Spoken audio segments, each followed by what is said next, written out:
নরসিংদীতে ইটভাটার ব্যবহার হচ্ছে ফসলি জমির মাটি। প্রভাবশালীদের ছত্রছায়া আর প্রশাসনের যোগসাজশে ইটভাটা মালিকরা কেটে নিচ্ছে এসব মাটি। এলাকাবাসী বলছে বারবার অভিযোগের পরও কোনো ব্যবস্থা নিচ্ছে না প্রশাসন। আর ইটভাটা মালিকরা বলছে প্রশাসনকে ম্যানেজ করে মাটি নেওয়া হচ্ছে। এদিকে কৃষি বিভাগ বলছে ইটভাটায় মাটি নেয়ার কারণে নষ্ট হচ্ছে ফসলি জমি। অন্যদিকে দ্রুত সমস্যা সমাধানের আশ্বাস দিয়েছে জেলা প্রশাসন। নরসিংদী প্রতিনিধি মোহাম্মদ শফিকুল ইসলাম মতির তথ্যচিত্রের ডেস্ক রিপোর্ট। নরসিংদী জেলা জুড়ে ১৮৫টি ইটভাটার মধ্যে অবৈধ ইটভাটার সংখ্যা ৭০টি। চারপাশে ফসলি জমি আর বসতবাড়ির মাঝে অধিকাংশ ইটভাটা। এসব ভাটায় ইট তৈরির জন্য মাটি নেওয়া হচ্ছে আশপাশের ফসলি জমি থেকে। জমির উপরের অংশ কেটে ফেলায় নষ্ট হচ্ছে মাটির উর্বরতা, ফলে কমে যাচ্ছে ফসল উৎপাদন। স্থানীয়রা বলছে বারবার অভিযোগ দেওয়ার পরও মিলছে না সমাধান। পরিবেশবিদদের দাবি এসব ইটভাটার কারণে দূষিত হচ্ছে পরিবেশ।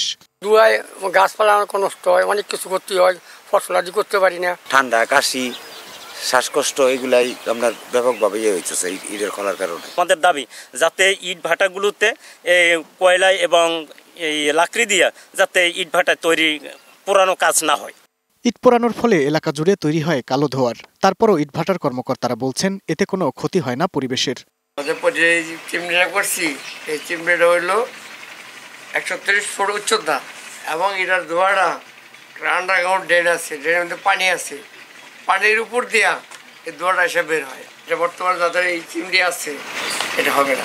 এদিকে ইটভাটার কারণে ফসলি জমি ক্ষতিগ্রস্ত হওয়ার কথা স্বীকার করলেন কৃষি বিভাগ ও পরিবেশ অধিদপ্তরের কর্মকর্তারা। প্রত্যেকটা ফসলের যে পুষ্টি উপাদান সেটা কিন্তু মাটির টপসয়েল গুলাতেই থাকে।